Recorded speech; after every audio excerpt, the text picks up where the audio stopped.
She didn't know I had come back for my reading glasses. She didn't know the kitchen window was open. By Tuesday morning, the arrangements she had made for me had become the arrangements I was making for the house. Here is what actually happened. My name is Lorraine. I am 74 years old. I have lived in this house for 51 years. My husband Augustin and I bought it in 1974, the year my son Whitman was born. We bought it because Augustin had insisted that a man with a child should have a yard, and a yard, in his definition, meant one your grandchildren can run in someday. The grandchildren had, eventually, arrived. There were two of them, my granddaughter Cosette, 14, and my grandson Tobias, 11. They had been running in my yard since they could walk. Augustin died in 2018.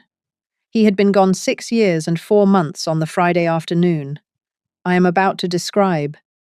6 years and 4 months is the length of time during which my son Whitman and his wife Delphine had moved into my house for a few months in April of 2020, because of the pandemic, and had not, in any meaningful sense, left. They had taken the upstairs. Whitman had moved his home office into Augustin's old study. Delphine had reorganized the kitchen in 2021 inches, a way that put my baking pans in a cabinet I cannot reach without a step stool. The grandchildren had taken the 2 large bedrooms upstairs, the ones that had once been the guest room and the sewing room. I had moved, temporarily, into the small first-floor bedroom that had been Augustin's recovery room during his last year. Just until we figure things out, Mom. The stairs are getting hard for you anyway. You'll love being on the main floor. I had not loved being on the main floor. I had moved out of the master bedroom, the room Augustin and I had shared for 44 years, and into a small bedroom with a hospital bed, frame still in the closet, and the faint medicinal. Memory of my husband's final months in the walls, I had told myself it was temporary. I had told myself the stairs were, in fact, getting hard. That had been 4 years ago. On the Friday this story begins, I had gone to my friend Marjorie's house for a 4 o'clock visit. Marjorie is 78. We have been friends since 1968. We meet on Fridays at her house for tea and her oatmeal cookies. I had been doing this for 16 years. I had left my house at 3:45. At 3:52, halfway to Marjorie's, I had realized I had forgotten my reading glasses. Marjorie and I always do the crossword puzzle from the back of the newspaper after our tea. I cannot do the crossword without my glasses. I had turned the car around. I had pulled into my own driveway at 3:59. I had not used the front door. The front door requires a small theatrical announcement, the doorbell, the who's there, the careful arrangement of whichever family member was nearest into a welcoming posture. I had used the side door, the one that opens directly into the kitchen, because I was only going to be in the house for 90 seconds. The kitchen was empty. The kitchen window above the sink was open. It had been an unusually warm October afternoon, and Delphine had opened the windows that morning to air the house out. I could hear voices from the back patio. Delphine's voice, and another woman's voice I recognized as her sister Marisol, who had been visiting for the weekend. I stopped at the kitchen counter to pick up my reading glasses, which I had left beside the coffee maker. That was when I heard it. Delphine, on the patio, was laughing. The laugh had been mid-sentence. The sentence, the part I caught, was, "So we're finally doing the renovation. We're converting the garage into a studio apartment. It's going to be beautiful. Lorraine will love it. The garage is good enough for her." Marisol had laughed. I stood at the kitchen counter, holding my reading glasses, for a full 10 seconds. I did not move. I did not breathe loudly. I did not knock anything over. I picked up the glasses very gently. I walked very gently back through the side door. I closed the door very gently behind me. I got into my car. I drove to Marjorie's. I did the crossword with Marjorie for 90 minutes. I drank 2 cups of tea. I ate 3 oatmeal cookies. I did not tell her what I had heard. I did not, in fact, tell anyone what I had heard for 41 hours. But on the inside of my chest, somewhere behind the cardigan I had put on at 3:30 that afternoon, Something had quietly and permanently rearranged itself. I want to pause here and ask you something honestly. If you walked into your own kitchen and heard your son's wife, through your own kitchen window, telling her sister that the garage was good enough for you, what would you have done in the next 10 seconds? I think a lot of women would have walked out onto the patio. I think some would have started crying. I think a brave handful would have said, Delphine, I'd like you to repeat that, please, slowly, so I can be sure I heard it correctly. I did not do any of those things. I want you to understand why. If I had walked onto the patio, Delphine would have said, Lorraine, please, you misheard. That wasn't what I meant. It's a beautiful studio. We want you to be comfortable. She would have spent the next 4 years making me doubt what I had heard. She would have used the doubt as the lever for everything that came next. The garage would have been built. The renovation would have proceeded. I would have lived the rest of my life on a small bed in a converted parking structure, telling myself that I had misunderstood a sentence I had not, in fact, misunderstood. The most powerful thing a woman can do when she has just been described accurately by someone who did not know she was listening is not announce that she heard. The sentence becomes evidence in her pocket. The sentence is no longer something she has to argue about. The sentence is something she now possesses. I drove home from Marjorie's at 6:15. I made dinner for everyone the way I always did on Fridays. I served roast chicken. Delphine complimented the gravy.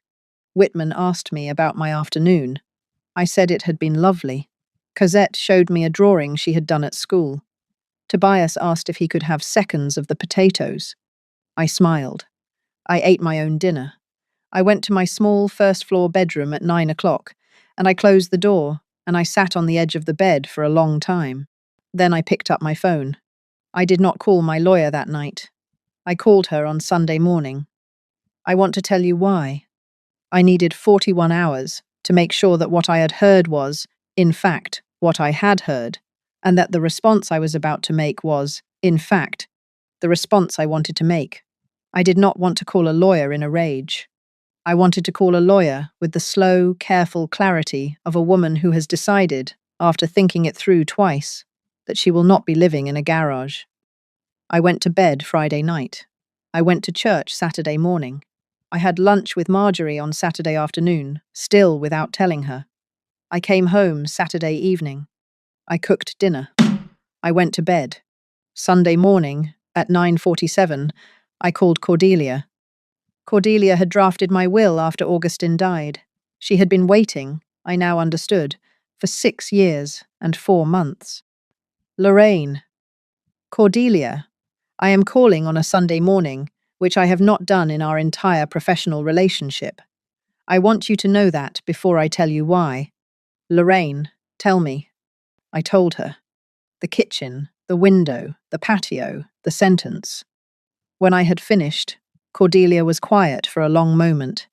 Then she said, Lorraine, the house. Tell me about the house. I own the house. It is in my name alone since Augustine's death in 2018. Whitman and Delphine have been living in it since April 2020. They pay no rent. They do not contribute to property taxes, utilities, or maintenance. They have never been added to the deed. There is no written tenancy agreement. There is no lease. They moved in for the pandemic and stayed. Lorraine.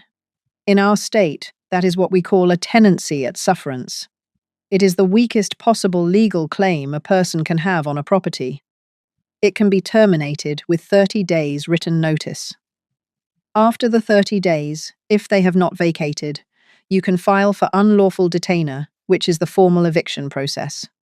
The court will grant the eviction within 60 to 90 days of filing. There is no defense available to them because they have no legal right to remain. I sat with that for a moment. Cordelia, walk me through what that means, in simple words. A pause.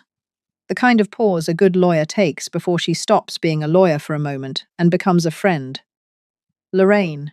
It means that the renovation Delphine is planning the conversion of your garage into a studio apartment cannot happen. because she does not have legal standing to renovate a structure she does not own. She would need your written permission to apply for the permits.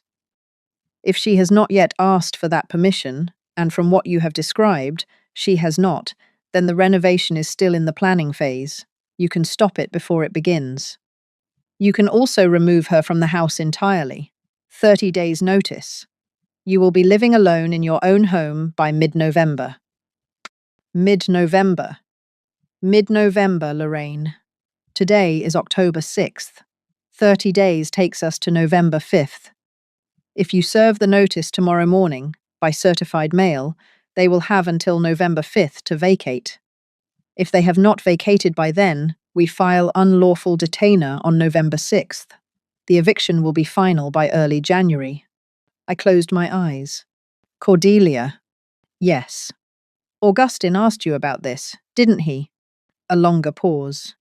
Then she said, Lorraine, in 2017, when Augustine was diagnosed, he came to my office alone.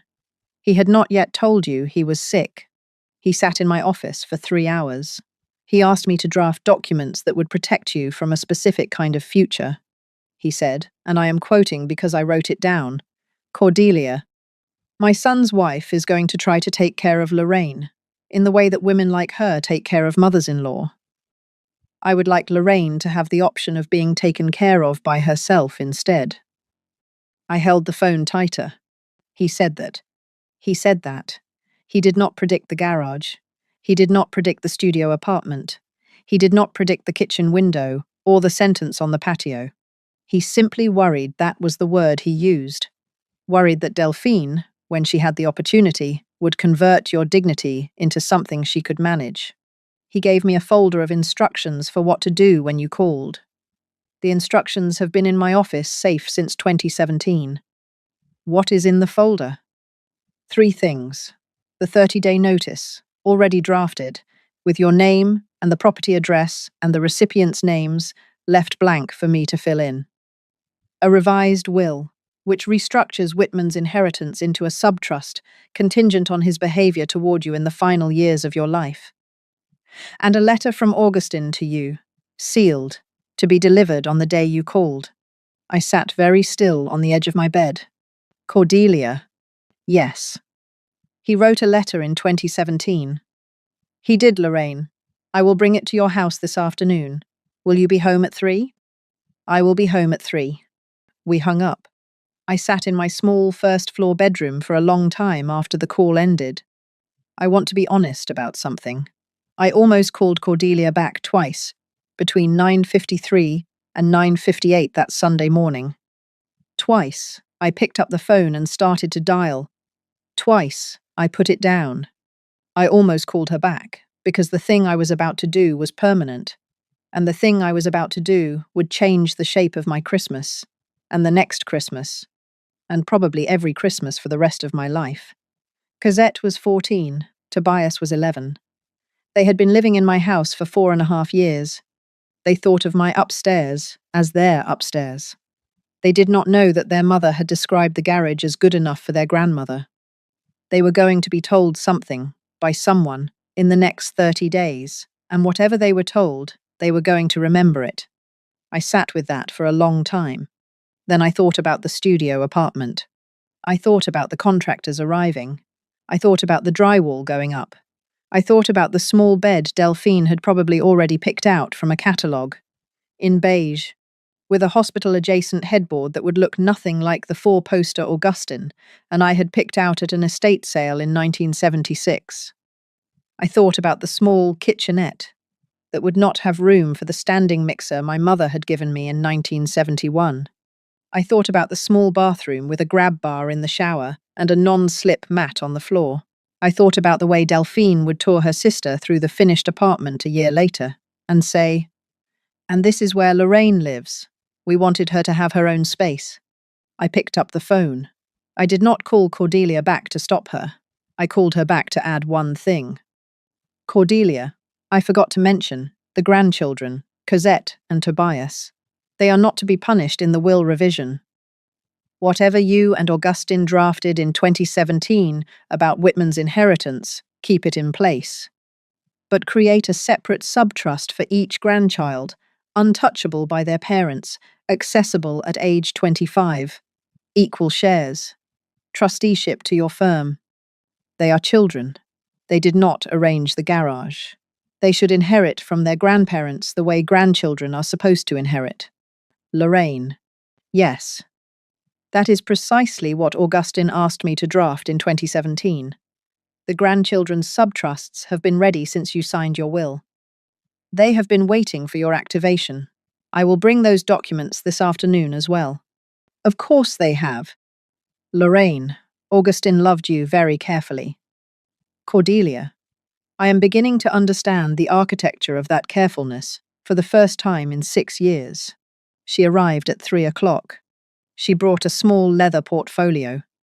We sat at the small wrought-iron table on my back patio. The same patio Delphine had been sitting on Friday afternoon when she had described my future.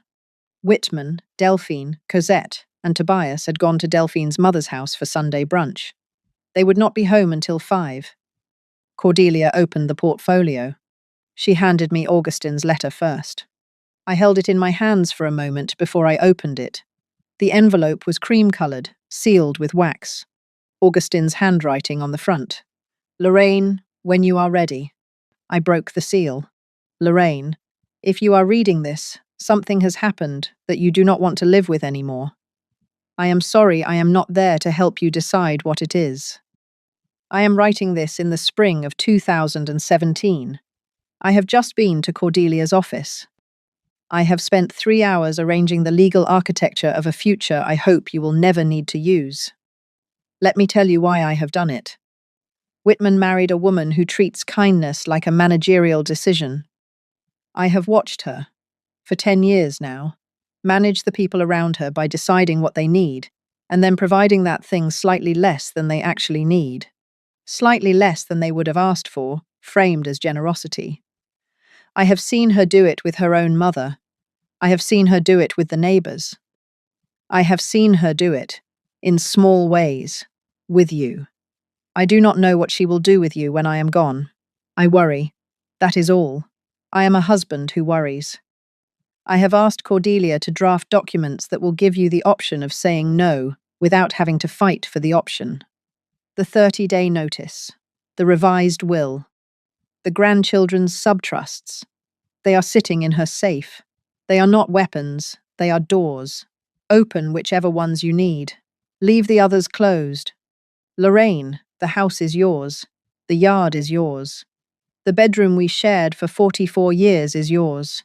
The kitchen where you raised our son is yours. Nothing about that is negotiable, and nothing about that requires anyone else's permission to remain true. Sit in any chair you want. Sleep in any bed you want. Make any arrangements you want. The dignity of those choices is the inheritance I am most proud of leaving you. Augustine. I read the letter twice. I did not cry. I folded it. I placed it on the patio table. I looked at Cordelia. Cordelia, send the notice tomorrow morning. It will go out by 9 emitter, Lorraine. She slid 3 documents across the patio table for me to sign. The 30-day notice, the will revision, and the activation paperwork for the grandchildren's subtrusts. I signed each of them.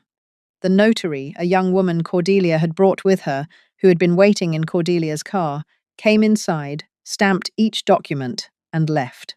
The whole process took 31 minutes. Cordelia closed the portfolio. Lorraine. Yes. There is one more thing, not legal, practical. You are about to live alone in this house for the first time in 4.5 years. Have you thought about what you want it to look like? I looked at her for a long moment. Cordelia, I want it to look like 2019, before they moved in. The master bedroom upstairs is mine again. Augustine's study is restored. The sewing room is restored. The guest room is restored.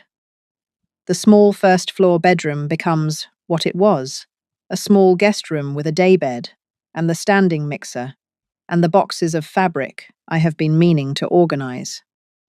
The kitchen, I will move my baking pans back to the cabinet I can actually reach. She smiled.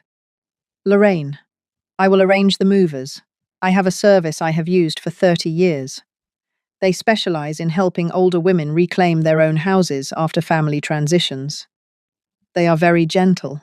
They will come the morning after Whitman and Delphine have vacated. They will move everything back to where it was. You will not lift a finger. Cordelia. Yes. Did Augustine arrange the movers in 2017 too? She did not answer immediately. Then she said, Lorraine, the movers are mine. But the standing instruction to call them yes. Augustine asked me, in 2017, that on the day you reclaimed your house, you should not have to organize your own reclamation. He paid the deposit on the moving service in 2017 inches cash. The deposit has been on the books at the moving company for 7 years. They will be glad to use it. I closed my eyes. Cordelia. Yes. He thought of everything. Lorraine. He did not think of everything. He thought of you. The everything followed. Whitman and Delphine received the certified notice at 11:47 a.m. on Monday morning. I know because Cordelia called me at 11:54 to confirm Delphine's signature on the receipt. Delphine came home from the post office at 12:14. I was in my small first-floor bedroom, sorting a basket of laundry. When I heard her come through the front door, I heard her keys hit the bowl in the foyer. I heard her purse drop. I heard her walk into the kitchen. I heard her stop in the kitchen. I heard her open the envelope.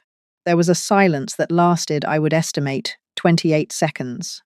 Then I heard her say, very quietly, Lorraine. I came out of the bedroom. I walked into the kitchen. She was standing at the counter, with the notice in both hands. Her face was the color of wet paper. The kitchen window was open. It was open in the same way it had been open on Friday. I noticed that. She noticed that I noticed that. Lorraine, what is this? Delphine, sit down. She sat at the kitchen table. Delphine. I came home on Friday afternoon at 3:59 to retrieve my reading glasses. I came through the side door. The kitchen window was open. You were on the patio with Marisol. I overheard you tell her that you were planning to convert my garage into a studio apartment for me. You used the phrase, the garage is good enough for her. Marisol laughed. You laughed. I picked up my glasses, walked back out, and drove to Marjorie's. I have known about this since Friday at 4 p.m. I have spent the weekend deciding what to do. The certified letter in your hands is the decision. She was crying now. Lorraine, please, that was a stupid joke. I didn't mean, Delphine, yes. It was not a stupid joke. A stupid joke does not involve calling a contractor. A stupid joke does not involve picking out tile.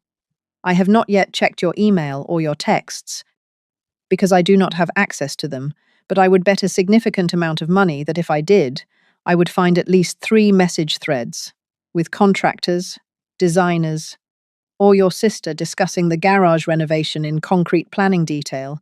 I would bet that you have, in fact, already gotten quotes.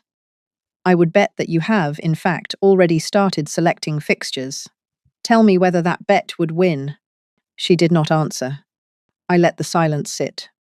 Delphine, the notice gives you 30 days, November 5th. You and Whitman will have moved out by then. Where you go is your business. I will not co-sign your lease. I will not help with the security deposit.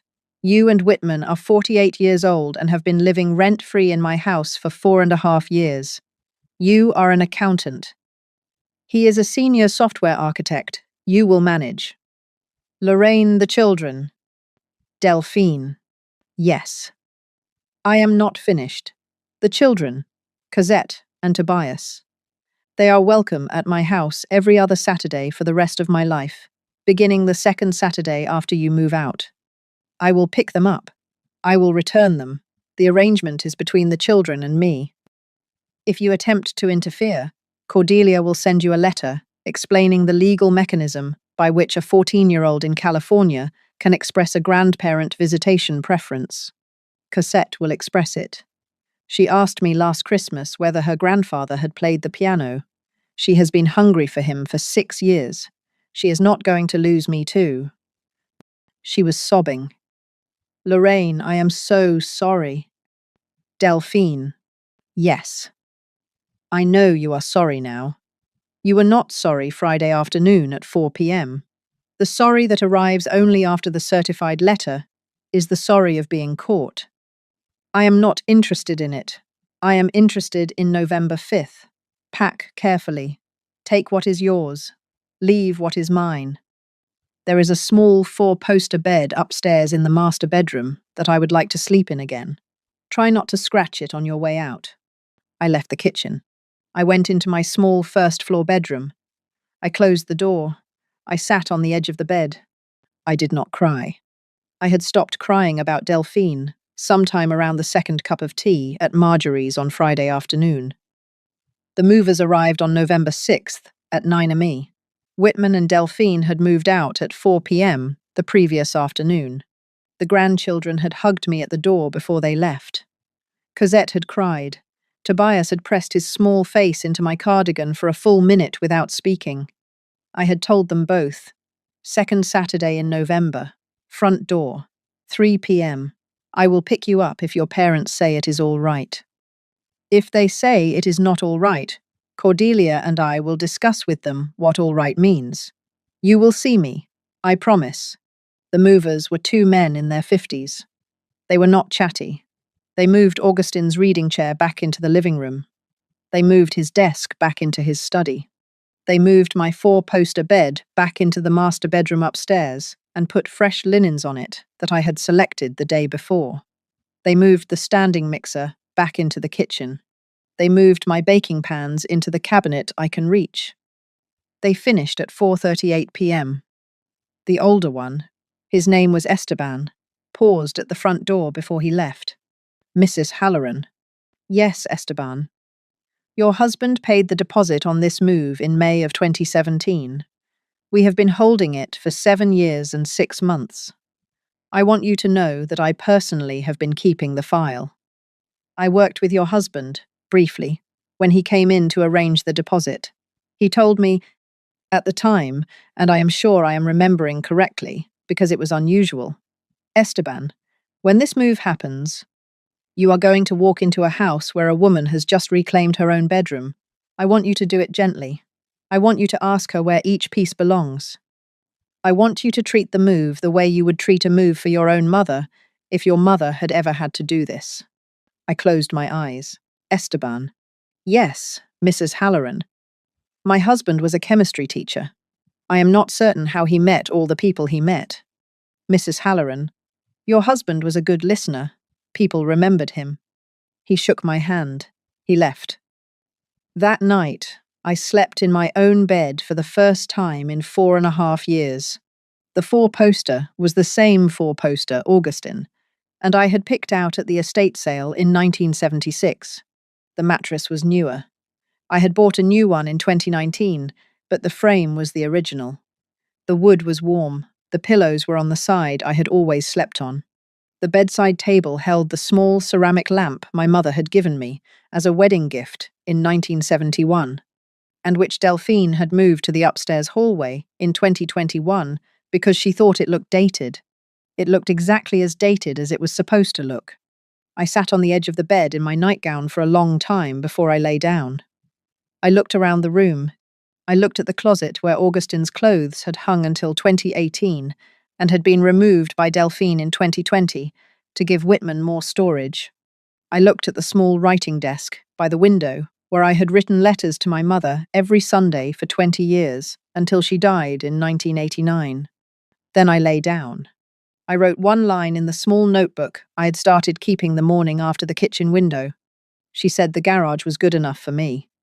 So I made other arrangements, and I learned, at 74, that the most generous thing my husband ever did for me was not the 44 years he loved me face to face, but the 3 quiet hours in 2017 when he sat alone in a lawyer's office and worried about me, without knowing if his worry would ever matter. Sometimes dignity does not arrive with shouting. Sometimes it arrives in a folded letter, in a moving deposit, in a 30-day notice in your daughter-in-law's hands while she stands at your kitchen counter and finally hears her own voice come back through the window.